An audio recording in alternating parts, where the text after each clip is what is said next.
All right, buckle up, everyone, because today we are diving headfirst into a story that's got folks in North Carolina talking. Yeah, this one's really got it all. Accusations, lawsuits, you name it. And just weeks before a major election, no less, we're looking at Mark Robinson. He's the Republican nominee for governor down in North Carolina. And this close to Election Day, you know things are going to heat up, but this is something else.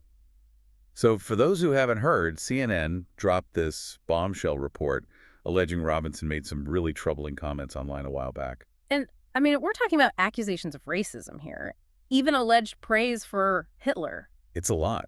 And it's especially explosive considering that Robinson himself is a black man. It really makes you think about those old campaign adages, things like, the past always comes back to haunt you. Right. Like, is anything truly ever deleted in this digital age? Seriously. Oh. Makes you want to go scrub your own online history just in case. Don't tell me you've got some skeletons in your closet. Huh. Wouldn't you like to know? But speaking seriously, this situation reminds me of what happened to George Allen, that senator back in 2006. Oh, yeah. Wasn't he a front-runner in the Virginia Senate race? Totally. But then, bam, a video surfaces of him using a racial slur at a campaign event. Everything changed overnight. Just like that, his campaign imploded. It became the only thing anyone was talking about. Allen tried to deny it, said he didn't know what the word meant, but the damage was done. Robinson's team is definitely trying to avoid a repeat of that. Yeah, this whole thing really shows how much power a story like this can have, especially so close to an election. It's a prime example of how opposition research can make or break a candidate. I mean, campaigns these days, they're not just kissing babies and giving speeches. They've got entire teams dedicated to digging up dirt on their opponents. Like digital detectives. Exactly. They go through everything, social media posts, old yearbook entries, you name it. And if they find something juicy, even if it's from years ago, well, you better believe they're going to use it. And that's what Robinson's team is saying is happening here. He's fighting back hard against these allegations, calling it all a politically motivated smear campaign. In fact, he went on Newsmax, that conservative news outlet, and flat out denied everything.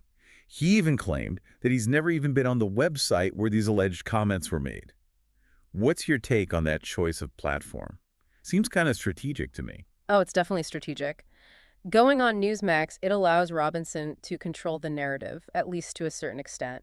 He gets to present his side of the story to an audience that's already inclined to be sympathetic to his claims of a witch hunt by the mainstream media. Right, preaching to the choir, so to speak. Exactly. It's a way of rallying his base, firing them up, and trying to counter the negative press from CNN. But it also shows how divided our media landscape has become. You've got folks on one side who only trust CNN, and then you got folks on the other side who only trust Newsmax. It makes it tough to even agree on what the facts are anymore. It does, and it makes it even more important to think critically about the information we're consuming. For sure. But Robinson isn't stopping at just interviews. He's upping the ante, big time, by suing CNN for defamation. That's a pretty bold move, don't you think? Bold, and some might say risky.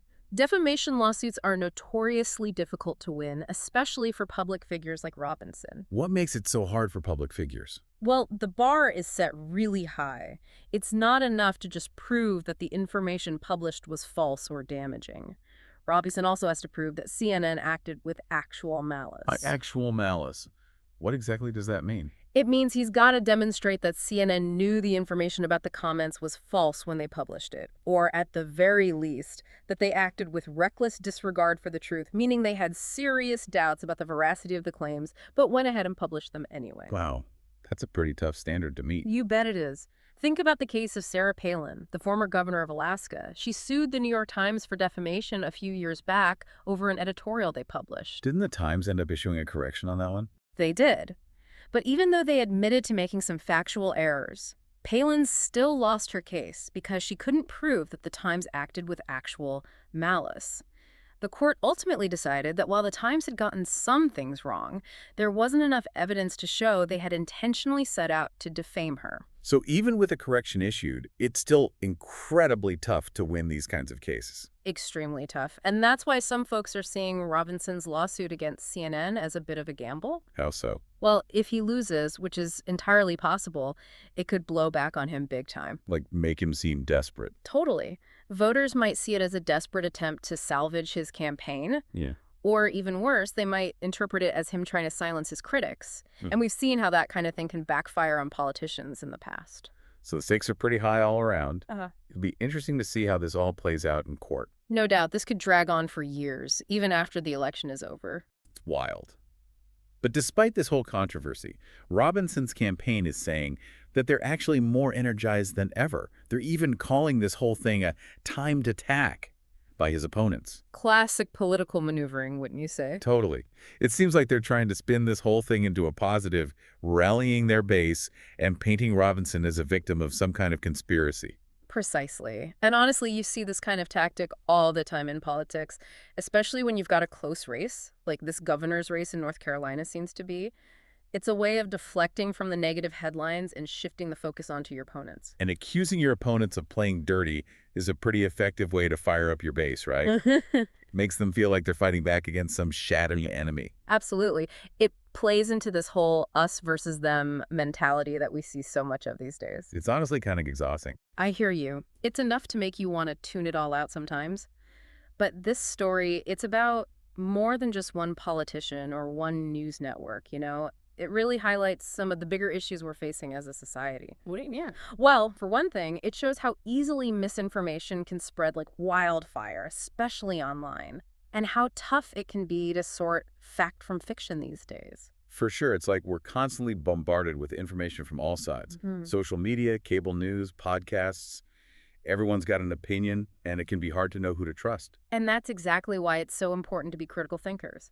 To not just take everything we read or hear at face value. We've got to be willing to do our own research, to consider different perspectives, and to be wary of anything that seems too good to be true or confirms our existing biases too easily. Really great advice and incredibly relevant right now. This case in North Carolina is still unfolding, and who knows how it will all shake out in the end. But what we do know is this. There's a lot more to this story than meets the eye, and it raises some important questions about truth, misinformation, and the role of media in our society. What do you think, listeners? Have you been following this case? How do you think it will impact the North Carolina governor's race? Head over to our social media and share your thoughts. We want to hear from you.